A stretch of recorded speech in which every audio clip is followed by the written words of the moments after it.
ആകാശവാണി. നമസ്കാരം. പ്രാദേശിക വാർത്തകൾ വായിക്കുന്നത് സുധിൻ സൈനുദ്ദീൻ.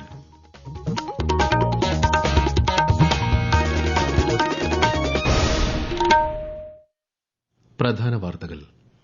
ജൽശക്തി മന്ത്രാലയത്തിന്റെ ധനാഭ്യർത്ഥനകൾ ലോക്സഭ പാസാക്കി. വിഴിഞ്ഞം പദ്ധതിയുടെ ഭാഗമായി ജനങ്ങൾക്കുണ്ടാകുന്ന നഷ്ടങ്ങൾക്ക് ശാശ്വത പരിഹാരം ഉറപ്പാക്കുമെന്ന് മന്ത്രി വി എൻ വാസവൻ. ജൽജീവൻ മിഷൻ പദ്ധതിയിലേക്ക് സംസ്ഥാന സർക്കാർ വിഹിതമായി 500 കോടി രൂപ അനുവദിച്ചതായി മന്ത്രി റോഷി അഗസ്റ്റിൻ. വന്യജീവി സംഘർഷം ലഘൂകരണത്തിനായി കൂടുതൽ കർമ്മ പദ്ധതികൾ നടപ്പാക്കി വരുന്നതായി മന്ത്രി എ കെ ശശീന്ദ്രൻ. സംസ്ഥാനത്ത് വിവിധ ജില്ലകളിൽ ഒറ്റപ്പെട്ട ശക്തമായ മഴയ്ക്ക് സാധ്യതയെന്ന് കേന്ദ്ര കാലാവസ്ഥാ വകുപ്പ്. പത്തനംതിട്ട, ഇടുക്കി ജില്ലകളിൽ ഇന്ന് മഞ്ഞ ജാഗ്രത. ഐപിഎൽ ക്രിക്കറ്റ് 18ാം സീസണിന് നാളെ തുടക്കം. വാർത്തകൾ വിശദമായി. ജൽശക്തി മന്ത്രാലയത്തിന്റെ ധനാഭ്യർത്ഥനകൾ ലോക്സഭ ഇന്ന് പാസാക്കി. കൃഷി കർഷകക്ഷേമ മന്ത്രാലയവുമായി ബന്ധപ്പെട്ട 2025-26 വർഷത്തെ ധനാഭ്യർത്ഥന ചർച്ചയ്ക്ക് കേന്ദ്രമന്ത്രി ശിവരാജ് സിംഗ് ചൌഹാൻ മറുപടി നൽകി. രാജ്യസഭയിൽ ആഭ്യന്തര മന്ത്രാലയത്തിന്റെ പ്രവർത്തനങ്ങൾ സംബന്ധിച്ച ചർച്ച നടന്നു. ജമ്മുകശ്മീരിൽ ഭീകരവാദം മൂലമുള്ള മരണത്തിൽ 70% കുറവുണ്ടായതായി കേന്ദ്രമന്ത്രി അമിത്ഷാ പറഞ്ഞു. അമേരിക്കയിൽ നിന്ന് ഇന്ത്യക്കാരെ വിലങ്ങുവച്ച് നാട്ടിലേക്ക് തിരികെ അയച്ച നടപടിയിൽ പാർലമെന്റ് ശക്തമായ പ്രതിഷേധം അറിയിച്ചു.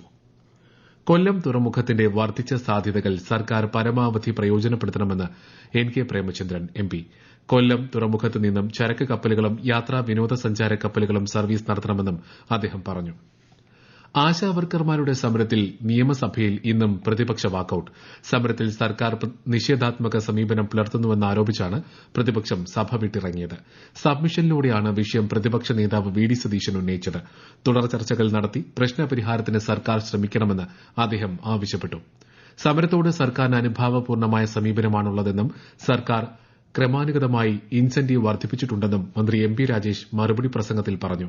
എന്നാൽ മന്ത്രിയുടെ മറുപടിയിൽ തൃപ്തരാകാത്ത പ്രതിപക്ഷം സഭയിൽ നിന്ന് ഇറങ്ങിപ്പോവുകയായിരുന്നു.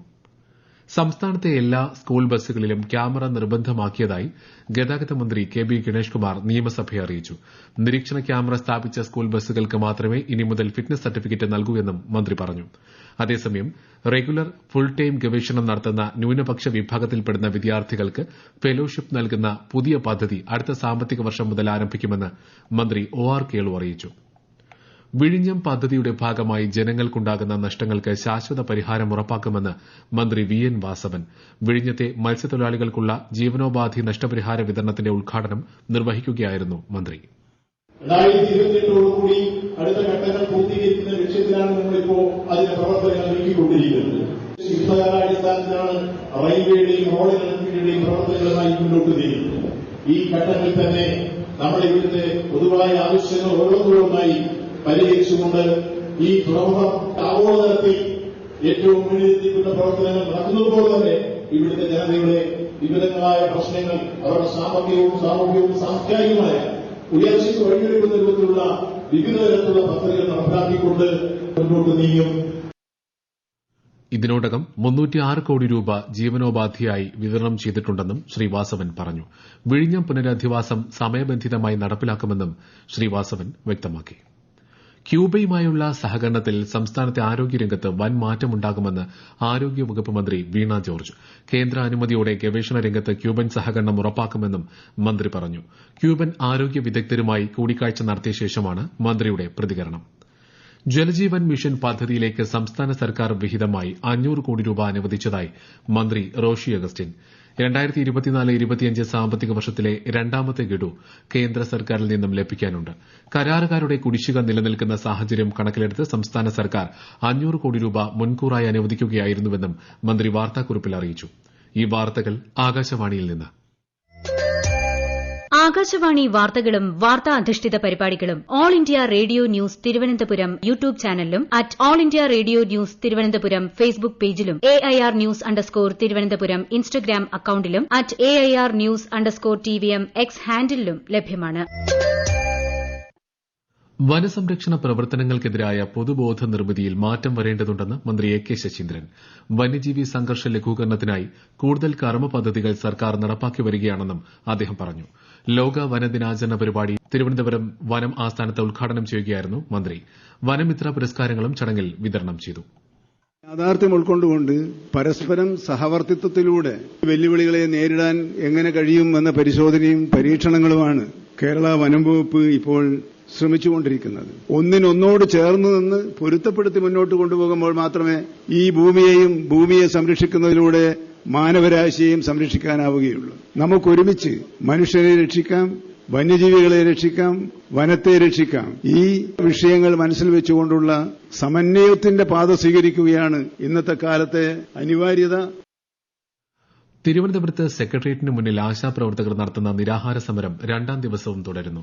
അതേസമയം നിരാഹാരം ഇരിക്കുന്നതിനിടെ ആരോഗ്യനില മോശമായതിനെ തുടർന്ന് ആശാപ്രവർത്തക ശ്രീജയെ ആശുപത്രിയിലേക്ക് മാറ്റി. ഇന്നലെയാണ് ആശാപ്രവർത്തകർ അനിശ്ചിതകാല നിരാഹാര സമരം ആരംഭിച്ചത്. ആശാവർക്കർമാരുടെ സമരം ഇടതുപക്ഷ വിരുദ്ധമാക്കാനുള്ള ശ്രമമാണ് നടക്കുന്നതെന്ന് സിപിഎം സംസ്ഥാന സെക്രട്ടറി എം വി ഗോവിന്ദൻ. സർക്കാർ വിരുദ്ധ രാഷ്ട്രീയം കൈകാര്യം ചെയ്യുന്നവരാണ് ആശമാരുടെ സമരത്തിന് പിന്നിലെന്നും അദ്ദേഹം ആരോപിച്ചു. അതേസമയം സംസ്ഥാന സർക്കാരിന്റെ വഞ്ചനയ്ക്കെതിരെയാണ് ആശമാരുടെ സമരമെന്ന് മുൻ കേന്ദ്ര സഹമന്ത്രി വി മുരളീധരൻ ആരോപിച്ചു. ആശമാരുടെ സമരപ്പന്തൽ അദ്ദേഹം സന്ദർശിച്ചു. കോട്ടയം ജില്ലയിൽ ആകാശവാണി പാർട്ട് ടൈം കറസ്പോണ്ടന്റിനെ കരാർ അടിസ്ഥാനത്തിൽ എടുക്കുന്നതിനുള്ള അപേക്ഷ ക്ഷണിക്കുന്നു. അപേക്ഷകർ ജില്ലാ ആസ്ഥാനത്ത് നിന്നും 10 കിലോമീറ്റർ ചുറ്റളവിൽ സ്ഥിരതാമസമാക്കിയവരായിരിക്കണം. കൂടുതൽ വിവരങ്ങൾക്ക് പ്രസാർ ഭാരതി വെബ്സൈറ്റ് സന്ദർശിക്കുക. അപേക്ഷകൾ മെയ് 30 വരെ സ്വീകരിക്കും.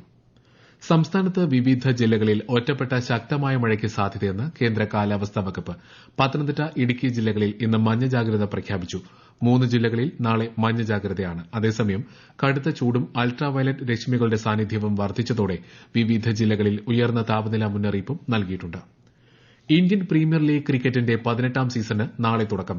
കൊൽക്കത്തയിലെ ഈഡൻ ഗാർഡൻസിൽ കൊൽക്കത്ത നൈറ്റ് റൈഡേഴ്സും റോയൽ ചലഞ്ചേഴ്സ് ബംഗളൂരുവും തമ്മിലാണ് ഉദ്ഘാടന മത്സരം.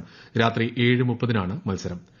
കേരളം ഒരു ആധുനിക സമൂഹമായി മാറുന്നതിൽ മലയാള സിനിമയും ജെ.സി. ഡാനിയലും വലിയ പങ്ക് വഹിച്ചിട്ടുള്ളതായി മന്ത്രി സജി ചെറിയാൻ. ജെ.സി. ഡാനിയലിന്റെ വെങ്കല പ്രതിമ നിർമ്മാണ ഉദ്ഘാടനം തിരുവനന്തപുരത്ത് നിർവഹിക്കുകയായിരുന്നു മന്ത്രി. ചിത്രാഞ്ജലി സ്റ്റുഡിയോ ക്യാമ്പസിലാണ് പ്രതിമ സ്ഥാപിക്കുക. ഈ മാസം 24, 25 തീയതികളിൽ നടത്താനിരുന്ന ബാങ്ക് സമരം മാറ്റിവച്ചു.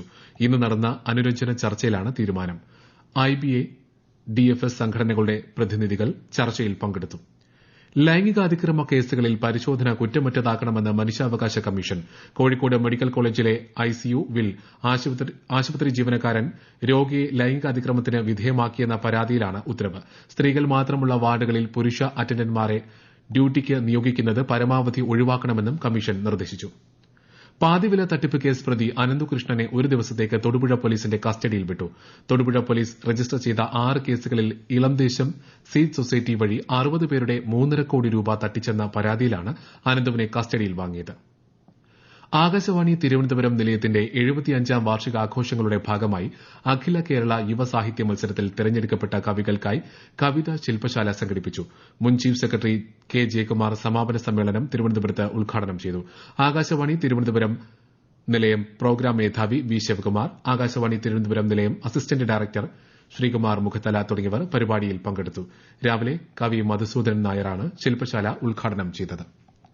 കണ്ണൂർ മുഴുപ്പിലങ്ങാട് RSS പ്രവർത്തകൻ സൂരജ് വധക്കേസിൽ 9 പ്രതികൾ കുറ്റക്കാരാണെന്ന് ജില്ലാ സെഷൻസ് കോടതി. 10ാം പ്രതിയെ വെറുതെ വിട്ടു. ശിക്ഷ തിങ്കളാഴ്ച പ്രഖ്യാപിക്കും. പ്രധാന വാർത്തകൾ വീണ്ടും. ജൽശക്തി മന്ത്രാലയത്തിന്റെ ധനാഭ്യർത്ഥനകൾ ലോക്സഭ പാസാക്കി. വിഴിഞ്ഞം പദ്ധതിയുടെ ഭാഗമായി ജനങ്ങൾക്കുണ്ടാകുന്ന നഷ്ടങ്ങൾക്ക് ശാശ്വത പരിഹാരം ഉറപ്പാക്കുമെന്ന് മന്ത്രി VN വാസവൻ. ജൽജീവൻ മിഷൻ പദ്ധതിയിലേക്ക് സംസ്ഥാന സർക്കാർ വിഹിതമായി 500 കോടി രൂപ അനുവദിച്ചതായി മന്ത്രി റോഷി അഗസ്റ്റിൻ. വന്യജീവി സംഘർഷം ലഘൂകരണത്തിനായി കൂടുതൽ കർമ്മ പദ്ധതികൾ നടപ്പാക്കി വരുന്നതായി മന്ത്രി AK ശശീന്ദ്രൻ. സംസ്ഥാനത്ത് വിവിധ ജില്ലകളിൽ ഒറ്റപ്പെട്ട ശക്തമായ മഴയ്ക്ക് സാധ്യതയെന്ന് കേന്ദ്ര കാലാവസ്ഥാ വകുപ്പ്. പത്തനംതിട്ട, ഇടുക്കി ജില്ലകളിൽ ഇന്ന് മഞ്ഞ ജാഗ്രത. IPL ക്രിക്കറ്റ് 18ാം സീസണ് നാളെ തുടക്കം. പ്രാദേശിക വാർത്തകൾ കഴിഞ്ഞു. അടുത്ത വാർത്താ പ്രക്ഷേപണം രാത്രി 7:25-ന്.